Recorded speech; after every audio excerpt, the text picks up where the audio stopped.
Hello, welcome to Business Notes. I'm your host, Diane Bogino. We're coming to you from Scalini's Italian Restaurant on Cobb Parkway, and our guest today is Steve Rizzo.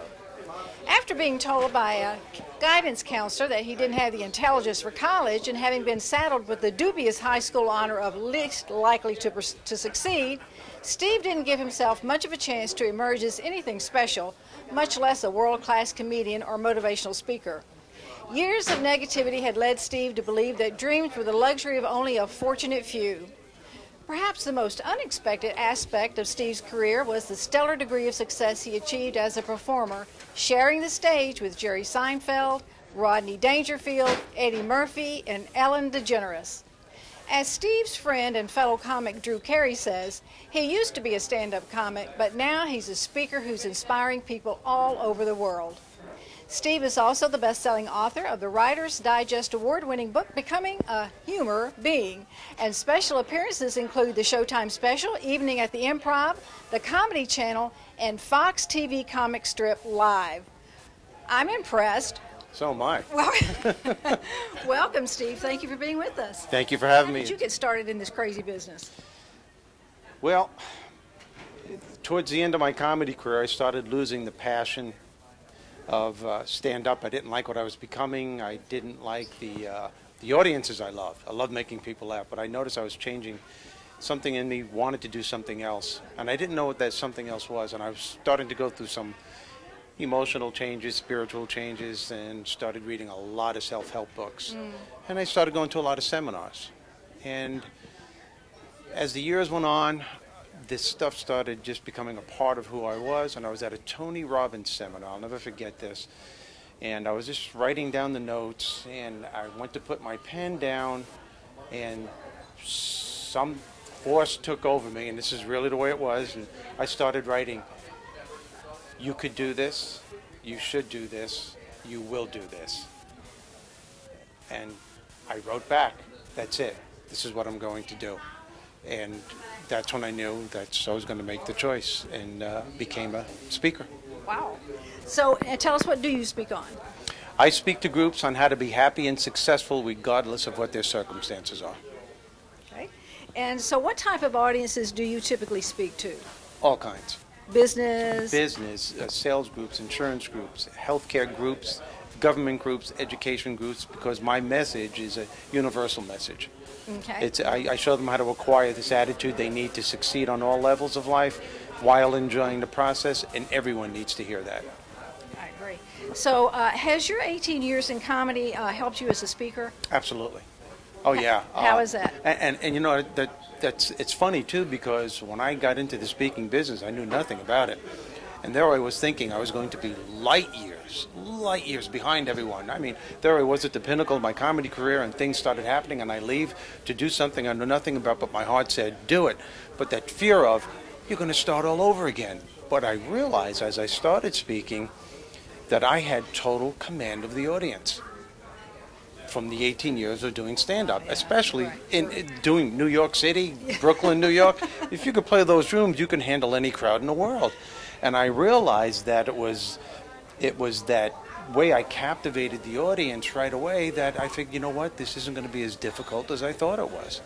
And my first time going to NSA was at a workshop in Charlotte, North Carolina. A lot of people knew me from performing at their home clubs. And I was asked at the convention to speak to, I think, 200 speakers in the audience on how to add humor in their presentations. That's what I did. And everything just started snowballing after that. So it was pretty cool.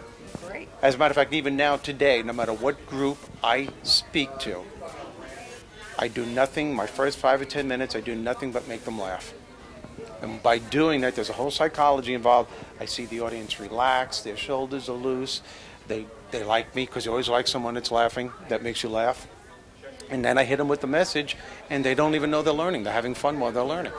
Makes a big difference. Oh, big difference, big difference. Now, obviously, you know, some of our audience are business people and some are speakers, but, you know, a business person hasn't necessarily been trained in comedy, but how important is humor in delivering like a sales presentation or even in a business article?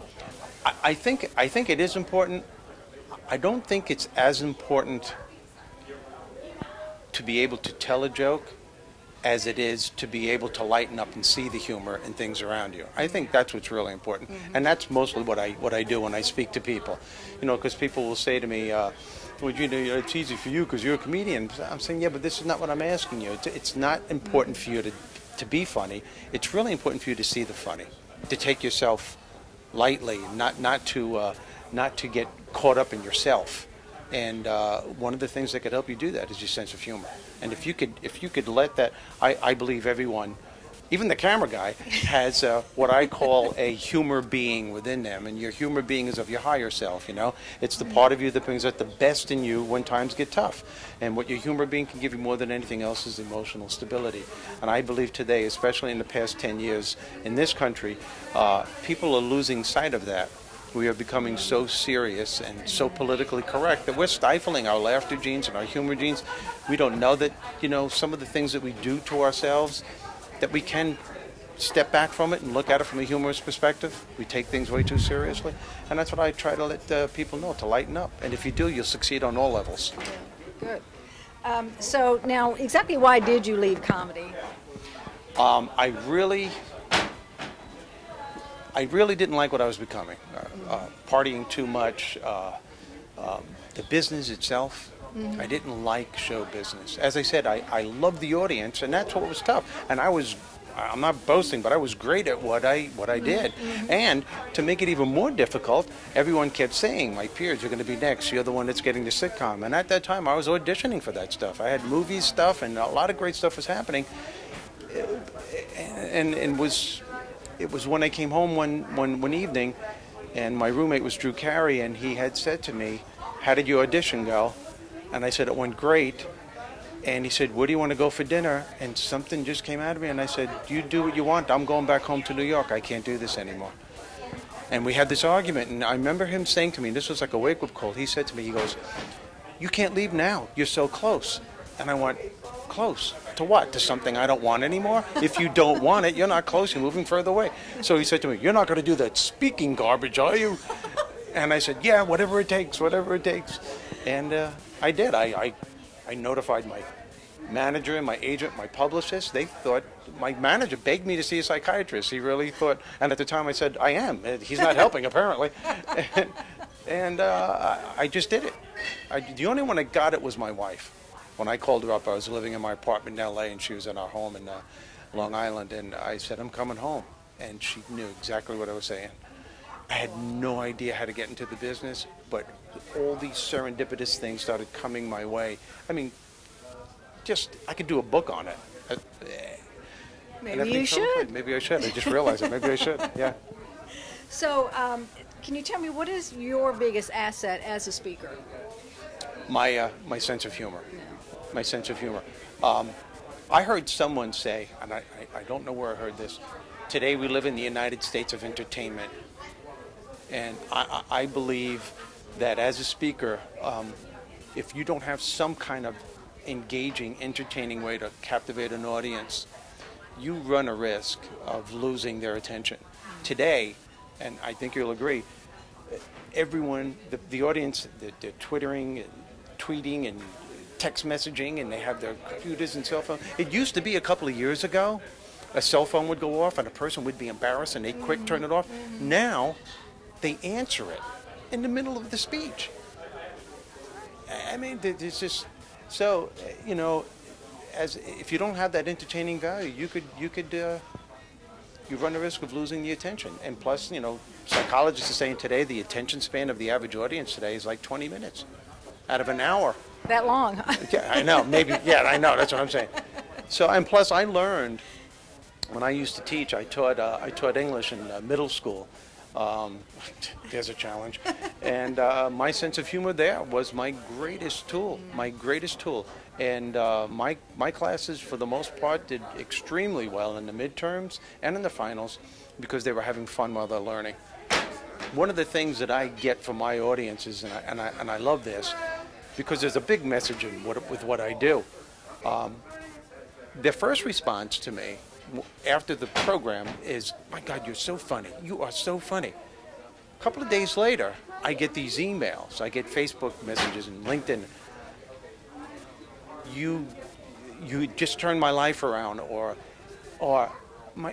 I realize now what you were saying up there. It makes sense. I tried this and it works. I can't thank you. That kind of a thing. Wow. But it's days after that the message hits because they don't realize they were learning something because they're having fun while they're learning. So that's the greatest compliment you can get. Steve, thank you so much for being with us and taking time out of your busy schedule. Thank you. I want to shake hands with you like that. We've been talking with Steve Rizzo, comedian, author, and world-famous motivational speaker. I'm Diane Bogino. Thank you for joining us on Business Notes. Our objective is to bring you information you can bank on.